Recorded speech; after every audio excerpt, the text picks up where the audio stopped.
Hello mga kalamay, masiramon. Ayan, tutungo tayo ngayon sa Malaysia. Malaysia recipe. Ayan, ito yung gagawin natin ngayon is nasi lemak. Malaysian flavor. Ayan, ito yung ating kukupandan rice. Then yung coconut milk.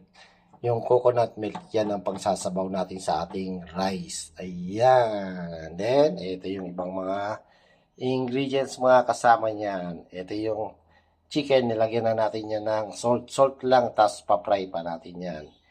Ayan. Ito, mayroon tayo dito sambal, homemade sambal, chili, garlic, onion, then yung chili paste.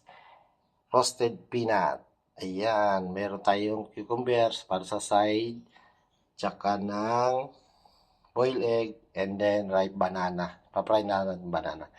Then, ito yung pandan. Isasama din natin yan sa pagluluto ng rice. So, ayan na. Tungo na tayo sa Malaysia. Tara na. Ito na yung rice. Nahugasan na natin yan.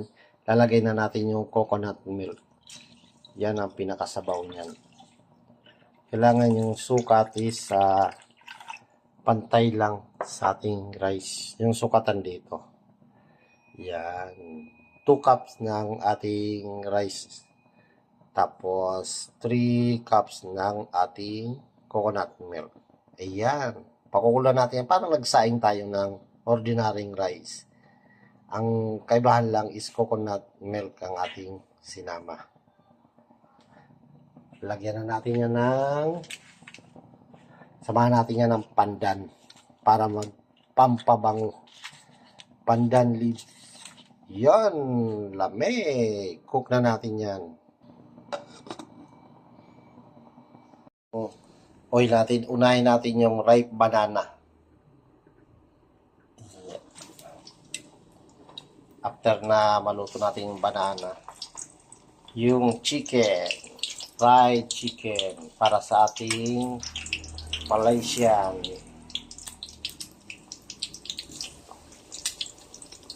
Ganda ng banana. Yun. Kumain itong banana natin. Yan. Ito na yung pang side natin. Ngayon, fry na natin yung ating chicken.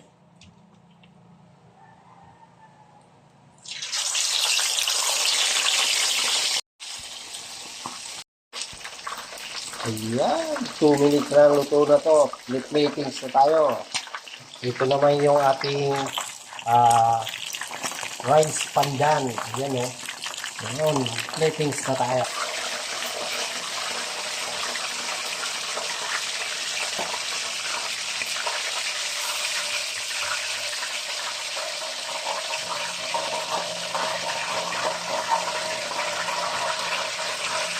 Ayan, ito na yung ating nagawang nasi lemak, Malaysian delicacy or flavor. Ayan, may fried chicken, sambal, roasted peanut, cucumber, boiled egg, ripe banana. Ayan, then ito yung rice pandan. Ayan, may garnish tayong pandan leaf. Ayan, yung banana is optional lang yan. Yan, lamay, masiramon.